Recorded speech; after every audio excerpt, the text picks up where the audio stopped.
O Concello de Mei xa ten a punto a súa programación arredor do 8 de marzo, o Día da Muller. Entre as propostas salienta a cuarta andaina do 8M que se vai celebrar o día 16. Este ano o percorrido centrarase na parroquia de San Salvador. Vamos a facer parte da Ruta das Salcedas, da coñecida como Ruta das Salcedas, que aproveito para dicir que o Concello vai a ter restaurada e arreglada para poñela máis en valor todavía nesa data. Vamos a arranxar unhas pontes que co paso do tempo se foron estropeando e se vai a abrir determinada zona para facilitar a ruta. Non?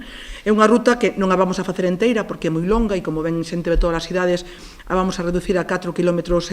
A ruta incluirá unha visita ao taller do escultor Lucas Míguez. Eu creo que a visita a este taller é realmente interesante. Eu creo que a xente que coñece o traballo de Lucas vai estar todavía máis interesada en coñecer onde traballa el, non? A verdade é que é un taller que merece a pena visitar. Para esta edición o Concello habilita un máximo de 250 prazas cunha aportación solidaria de 5 euros a favor de Acadar, a Asociación de Mulleres con Discapacidade de Galicia. Nos permite visibilizarnos, ¿no?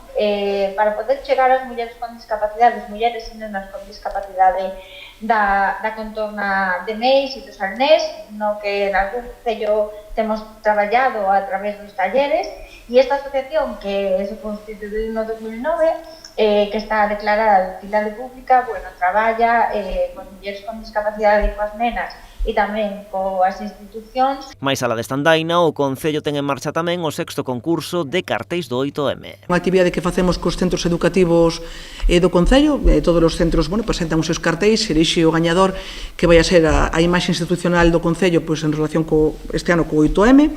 A programación complétase cunha mesa informativa no multiusos, unha exposición de libros de Muller e Igualdade na biblioteca, obradoiros de igualdade nos centros educativos do Concello ao longo do que queda de curso e, por suposto, a lectura do manifesto do Día da Muller nos colexios do Concello que está programado pro venres 7.